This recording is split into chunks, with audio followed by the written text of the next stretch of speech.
السلام عليكم ورحمة الله وبركاته، ازيكم عاملين ايه؟ صينية جعفر العمدة اللي مكسرة الدنيا، اللي بقت ب2000 جنيه ونص وب3000، عملناها احنا في البيت بحاجات بسيطة جدا. يلا بينا نسمي الله ونصلي على سيدنا محمد ونشوف احنا عملنا الجمال ده ازاي. اللهم صل وسلم وبارك على سيدنا محمد وآله وصحبه أجمعين. صلوا على النبي كده في الكومنتات علشان تحل علينا البركة. ويلا بينا، انا ولعت هنا الفحم علشان خاطر انا هطبخ عادي جدا، هطبخ عادي جدا بدون اي افتكاسة. وفي الاخر هلم كل اللحوم وهديها شوية على الفحم تاخد ريحة الفحم.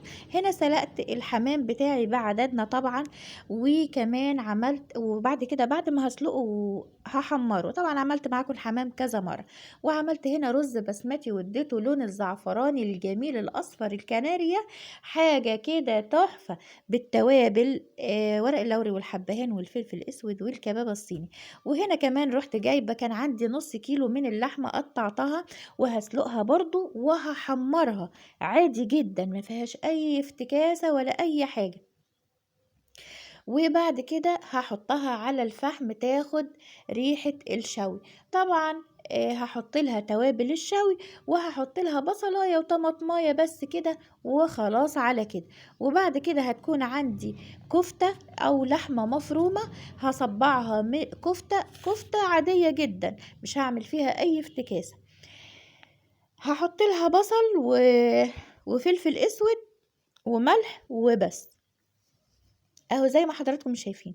هحمر نصها، بس طبعا بزيت قليل، يعني هي الطاسة عندي جرانيت، فمش مش هتحتاج دهون كتير.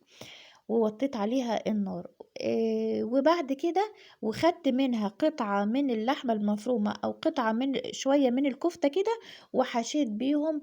كان عندي كام قطعة من المنديل اللي هي الطرب، عملتها وحمرتها برضو وحطيتها على الشواية تاخد ريحة الفرن. هنا خلاص كانت اللحمة استوت واتسلقت، طلعتها وحمرتها واديتها التوابل بتاعتها وركنتها على ما اخلص الرز. جبت المادة الدهنية بتاعتي ونزلت في الحلة، أو الطنجرة زي ما حضراتكم تحبوا.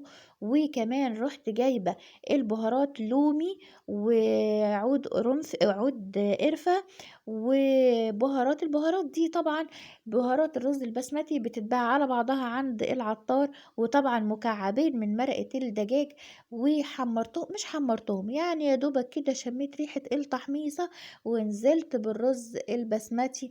اخد دي التوابل اللي هي بتاعه الرز البسمتي جايباها كامله من عند العطار، ما حطيتش فيها اي افتكاسه. وكمان نزلت بالرز البسمتي، وكمان من غير ما يعني حابة تغسليه براحتك، مش حابة تغسليه براحتك كما تشائين، وحاجة ترجع لك انتي زي ما تحبي الحاجة. يعني أنا مش عارفة ليه صينية جعفر العمدة وصلت ل2500 و3000، منها كمان صينية أسماك وصبيط وجمبري معدية 3000. أنا مش عارفة ليه. احنا نعمل كل حاجة في البيت وبأسعار بسيطة جدا بسعر التكلفة بتاعتنا. اديني نزلت بالرزة كده يا دوبك ان هي هشوحها تشويحتين اتنين بس، وهنزل بالشوربة بتاعتي. وكان عندي ورق عنب كنت لفاه، اخدت كام صباع برضو، كنت عاملة ورق عنب يعني حلة صغنونة خالص، حطيتها معاها بحيث ان هي تكمل المنظر الجمالي. وافتكروني بدعوة حلوة ولايك وشير، وإذا عجبتكم وصفاتي. والسلام عليكم ورحمة الله وبركاته. شايفين حاجات بسيطة جدا جدا وعملنا منها حاجة غالية جدا. ربنا يرحمنا يا رب من الأسعار اللي احنا بنسمعها بصراحة. حبيت أشارككم وصفتي النهاردة.